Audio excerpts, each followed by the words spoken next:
In today's video, I want to share with you the top 5 magnesium papers and really take a deeper dive into this very important mineral, which, as you know, is a cofactor for well over 300 enzymatic reactions in the body. Without magnesium, your cells are not able to make cellular energy. It turns out in the brain, magnesium is very important because it can help block NMDA receptor activation that can lead to neuroexcitotoxicity, regulating mood, and affecting migraines and headaches. Magnesium in your blood vessels can decrease blood pressure and affect blood tone and vascular tone. Magnesium does a lot of very interesting things, and it's connected with vitamin D metabolism and is very important for vitamin D transport throughout the body. And it's also a very important antioxidant. We hear so much about glutathione and oxidative stress. Well, it turns out that magnesium is important for the glutathione synthesis. So I really want to share this information with you because I've been blown away. I've been studying nutrition for a long time, and rarely do I get into a deep dive into just one mineral. We've talked about zinc and how zinc can affect testosterone. We've talked a lot about vitamin D and vitamin A and so forth, but I really want to explore magnesium more because it turns out that about 66% of you, okay, that's 2/3 of people, are deficient in magnesium.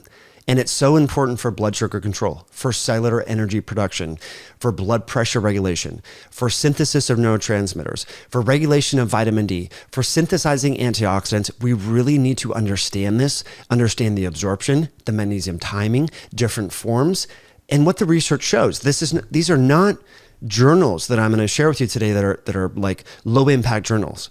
The first article that we're going to talk about right now is titled Magnesium Disorders, that was published in the New England Journal of Medicine, which is arguably one of the most top tier high impact journals in the world. And in this article, they talk about a lot of scientific jargon that we're not going to explore in too much depth, but I do want to share with you the fancy images here, like figure 1. And I think this is just so important because we hear so much about the mitochondria in burning fat versus burning carbohydrates or glucose. And it turns out that when you make the functional currency, the energetic currency in your body known as ATP, when you literally split glucose molecules in half and you inhale oxygen, ultimately what oxygen is doing is helping your cells make energy in the form of ATP. Magnesium is essential for that. So if you have mental fatigue, if you're tired, if you're like, gosh, I've had 3 cups of coffee today and I can't even function, like what is going on? Ultimately, cellular energy is very important for having energy to do the things that you want to do throughout the day, whether that's go to the gym or read or study or do yoga or, read a book, whatever. You need cellular energy. And it turns out that magnesium is very important for that. For protein synthesis, we hear so much about protein and red meat and having 1 gram of protein per kilogram of body weight and all these things. Well, it turns out that to synthesize protein, you need magnesium, DNA replication, various enzymatic activation throughout the body, circadian clock genes. And as I mentioned, antagonizing calcium, which is important in the brain for helping to prevent NMDA receptor activation, which can lead to neuroexcitotoxicity. And of course, oxidative stress or free radical balance, because magnesium is very important for the synthesis of glutathione. And so that's figure 1 from the New England Journal of Medicine. And again, why is this so important? Because so many people are functionally deficient in magnesium. And unlike vitamin D, we don't really have good testing modalities. Magnesium is really cheap. It's water soluble. So instead of spending a lot of money on intracellular testing or hair mineral analysis, I would just advise people to supplement with magnesium. And towards the end of this video, we'll talk about the different forms. It turns out that magnesium oxide that is present in many supplements is very poorly absorbed. Only about 4% of it is actually absorbed. Now, here's the thing that I think is really important. As you get older, you need more magnesium because your kidneys excrete on average 100 milligrams per day. Okay, so for men, you need at least 400 milligrams per day. For women, you need at least 310 milligrams per day. And if you're trying to get pregnant or you are pregnant or breastfeeding, you need closer to 350 milligrams per day of magnesium. That's for ladies. But as you get older, The kidneys excrete your kidneys as you get older. And this is not even considering chronic kidney disease or diabetic kidney, complications and high blood pressure and so forth. Your kidneys excrete and don't reabsorb as much magnesium as you get older. So you need to take even more magnesium. And I don't think many people over the age of 60 are really considering magnesium. We hear about vitamin D and calcium, right? And we hear about NMN and NR and all these expensive supplements, but magnesium is really low cost. And there's some pretty good evidence to suggest that most people would benefit from this, from taking supplemental magnesium, because they're not getting it from foods. And moreover, there's a lot of common medications that people of all ages are taking, especially elderly people, such as proton pump inhibitors, such as thiazide diuretics, such as antihistamines, antibiotics, biologic agents, immunosuppressants, chemotherapeutic agents, all cause magnesium wasting and lead to a functional decline in magnesium levels. And this is, I think, really important for us to consider. One more statistic before we get into the weeds on this stuff. 20% of people, or 1 in 5 people, ingest less than 50% of the RDA of magnesium. Now, remember, the RDA, the recommended daily allowance, is like the lowest bar, like to achieve, right? This is like the minimum effective dose, right? 20% of you listening and watching to this don't even get 50% of the RDA. And remember, magnesium is so important for making cellular energy, for affecting the tone of your blood vessels, for insulin and blood glucose sensitivity, really important, because about 93% of US adults are on the spectrum of insulin resistance and metabolic syndrome. And if we exercise or we go in the sauna, we actually excrete more magnesium in our sweat and in our urine. So for those of you that are athletes, which is amazing, all of you should be moving your body at least, daily. We're excreting more magnesium in the urine. Okay, so this is a really good paper I mentioned. I'm going to share with you about 5 papers today. The second paper that I think you should download and go Google in google.com/scholar, not just Google, but Google Scholar or PubMed, is titled Magnesium, the Master Cation as a Drug, Possibilities and Evidences. I love when peer-reviewed academic literature references minerals and vitamins as drugs. Also when they highlight exercise as a drug, because I think exercise does have drug-like effects. Okay, so this paper is really unique because there's a lot of really cool images, such as this one, figure 1. Okay, so where does magnesium impact various aspects of health? Well, of course, the vasculature system. We know that about 630,000 people die every single year. Almost more than 500,000 people die every year in the US alone from heart disease, coronary artery disease, high blood pressure, heart attacks, myocardial infarction, and so forth. Magnesium is very intimately involved in the tone of your vasculature. So very important there. The kidneys, it affects kidney function. The skin, it affects the eyes, the ears. Magnesium deficiency is linked with hearing loss. I don't know about you, but I hear so much from people about their eyes lately. It's kind of crazy where people are getting retinal detachments and blindness at very young ages. This is actually more common than you might recognize, sadly, and no one really has a good explanation for this. Liver function. Of course, your liver is loaded with mitochondria, and magnesium is so important for mitochondrial function, for cellular energy production. So if you have a functional magnesium deficiency, you might start to build up fat in your liver because your mitochondria are not working properly. So non-alcoholic fatty liver disease. The bones, right? There is a magnesium-induced vitamin D-associated rickets. There's a term that we're going to talk about momentarily. So yes, calcium and vitamin D are important for bone health, but we also need to consider magnesium. Now, the question that a lot of people say is, well, should I take magnesium with vitamin D, like concurrently?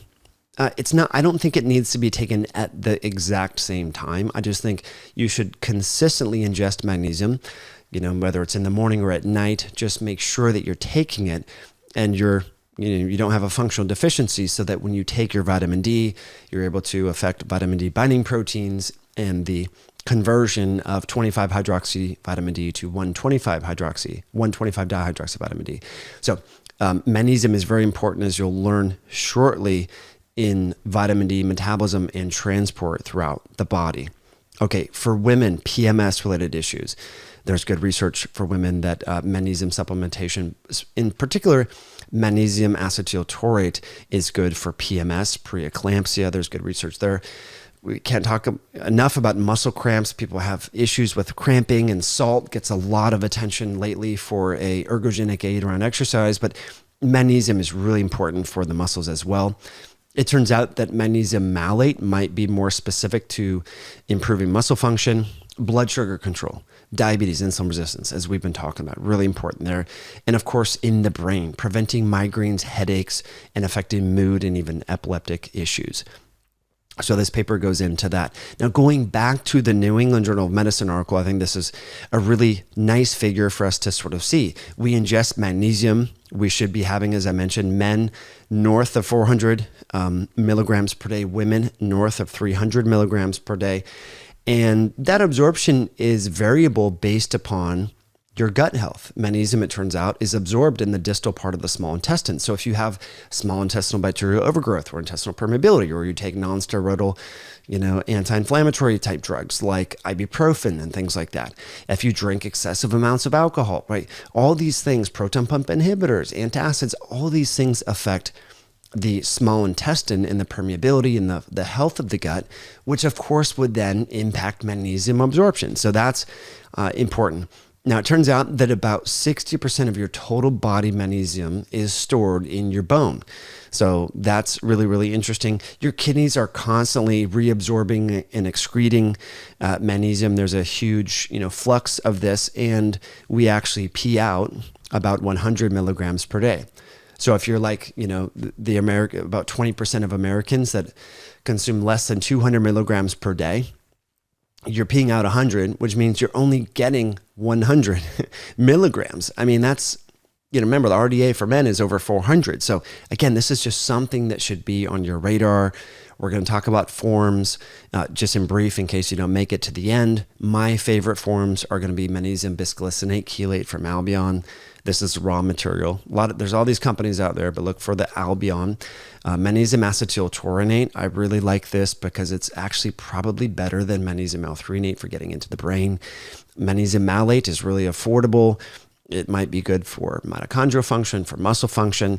Magnesium L-threonate I think is good, but I like to pair the threonate and the taurinate together. I'll put links in the description below for some different options for you over on Amazon. Now, what really blew my mind here is this connection between magnesium and glutathione production. Now, I don't need to tell you how important glutathione is. It's your most important intracellular antioxidant and phase 2 detoxification molecule. So when you're exposed to common things like benzene and toluene in various foods, or fertilizer that were sprayed on your healthy salad, let's say, glutathione is important for helping your body detoxify that. Glutathione is also important for helping with hormone metabolism, for just maintaining the balance of free radicals within your cells and your tissues. And it turns out that, guess what? Magnesium is a cofactor for over 350 enzymatic reactions in the body, and glutathione metabolism is one of those essential factors there. Magnesium is a cofactor there. So really important there. So if you're exposed to cigarette smoke, if you're exposed to industrial chemicals, microplastics, heavy metals, you're not eating organic food, you're running near a freeway, for example, after work, and all the diesel exhaust and particles that are in the air and so forth. Yeah, it's one thing to supplement with glutathione, but you should also probably just start with magnesium. Really important there. So the big takeaway there is magnesium is critically important for glutathione production. Okay, let's talk about in the brain. What does magnesium do in the brain? Well, as I mentioned, we hear a lot about NMDA. And this is why we don't really want to ingest foods that have MSG, monosodium glutamate, because it turns out that NMDA can activate the glutaminergic system within the brain, and that can cause neuroexcitotoxicity and problems therein. And magnesium can help buffer that. So that's one reason why a lot of folks like to suggest things like magnesium L-threonate or magnesium acetyltauronate for the brain, because it can help to mitigate the NMDA activation within the brain, and that can lead to things like migraines. So if you're susceptible to having migraines or cluster headaches or headaches in general, you may want to consider magnesium.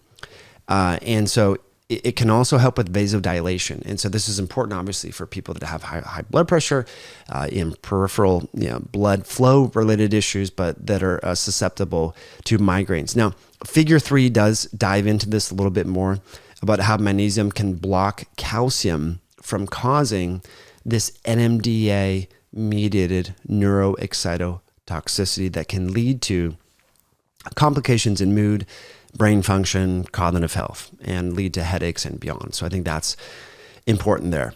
We want to talk about testing before we get into the types of magnesiums, because a lot of you want to know about this. What turns out, the testing is not really that good. The serum testing doesn't really totally reflect total magnesium levels, because it turns out that serum only reflects 0.3% of total body magnesium storage. So, the best way to look at your magnesium level would be a bone biopsy, but no one's going to do that. I would never, ever, ever recommend that.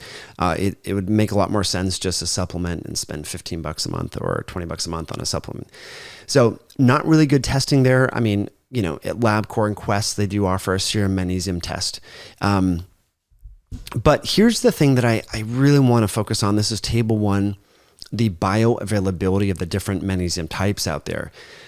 Most of the supplements, what you see is a proprietary blend. And you don't know how much magnesium oxide versus magnesium citrate versus magnesium glycinate or threonate or tauronate or whatever is in there. Most companies, what they do is they will load it up with magnesium oxide and put in smaller amounts of the more desirable magnesium, which costs more. But because magnesium oxide is a 60% elemental magnesium material, it's a lot cheaper, because on a milligram per kilogram basis, meaning the elemental magnesium on the label is going to be much higher, and it's a low cost material. It's about $4 a kilogram, whereas magnesium L-threonate or magnesium acetyltauronate is closer to $200 a kilogram. And if you have 400 milligrams on your per serving or per dose, that gets expensive pretty quickly, and most of these supplement companies are owned by private equity groups, and they don't really care about outcomes. They care about their bottom line. So when you see magnesium oxide on a label, that's your reminder to run. You don't want to get that. You also see magnesium carbonate. Now, this tends to have better bioavailability, but it's really more for stomach upset and things like that. Remember Tums? Tums is basically magnesium carbonate. It might act more locally in the gut and is not going to get absorbed systemically as much. Same thing with magnesium sulfate, really poor bioavailability. Magnesium chloride, again, that's really more because it's so poorly absorbed, it actually draws water into the colon and it helps with constipation. Things like magnesium aspartate, a little bit better absorption. Magnesium acetyltauronate, one of the best absorbed. Magnesium glycinate, really good absorption, as is magnesium malate. So, the 4 forms that I recommend: magnesium glycinate, magnesium malate, magnesium acetyltauronate, and magnesium L-threonate. Now, the latter 3 that I mentioned are more expensive than magnesium oxide, but again, you get what you pay for. So that's just something to consider. Now, if you're traveling and you really are prone to having constipation, then just get the low-cost magnesium citrate. It's really poorly absorbed, and it's great to induce a bowel movement. So that's what I would suggest there. Now, what I want to do is talk about magnesium and vitamin D. I have this paper right here that I think is really, really interesting. I want to finish up with this because, the fall is upon us and the days are getting shorter. The zenith angle of the sun is changing, so it's going to be harder to get the UVB-induced cutaneous synthesis of vitamin D. And so I want you to consider taking magnesium around, the time that you take vitamin D. Now, here's what's really interesting about this. Magnesium is water soluble. It's a salt. Vitamin D is fat soluble. So you really want to take vitamin D with meals.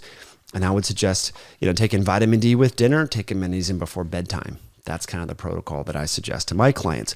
Now, this paper was published in 2013. It's a little bit older, but it's been cited many, many times. The title here is Magnesium, Vitamin D Status, and Mortality Results from the U.S. National Health and Nutrition Examination Survey, the so-called NHANES data set. And this paper does a good job of highlighting this figure right here, helping us better understand the many ways that magnesium is involved in vitamin D metabolism, in the conversion of pre-vitamin D to 25-hydroxyvitamin D, and then going on down to make 1,25-dihydroxyvitamin D. Magnesium is an important cofactor there, as well as for the synthesis of parathyroid hormone, which helps with vitamin D absorption. Also, magnesium is involved in the vitamin D binding protein. Okay, so this is important. And as I mentioned, there's a term in the medical literature known as magnesium-dependent vitamin D resistant rickets. Okay, so when we hear about rickets, we think calcium vitamin D, right? Mostly vitamin D. We think like, oh, someone has rickets, they didn't get enough sunshine, didn't get enough milk or yogurt or vitamin D. Well, could it be a magnesium deficiency as well because of the many ways that magnesium impacts vitamin D signaling and status in the body? Well, it turns out that low magnesium intakes are linked with a functional vitamin D deficiency, and this association is stronger in elderly people, and I think that's really important. So this investigation says the inverse association between magnesium intake and risk of vitamin D deficiency only appeared significant among those over the age of 50 or with low parathyroid hormone levels. So I think that's important to understand. If you're over the age of 50 and you're supplementing, or you're being intentional about sunlight with regards to vitamin D, then you may want to also consider magnesium. Now, in the discussion section of this paper, the investigators say, consistent with our hypothesis, we observed that high intake of total dietary or supplemental magnesium was independently and significantly associated with reduced risks of both vitamin D deficiency and insufficiency.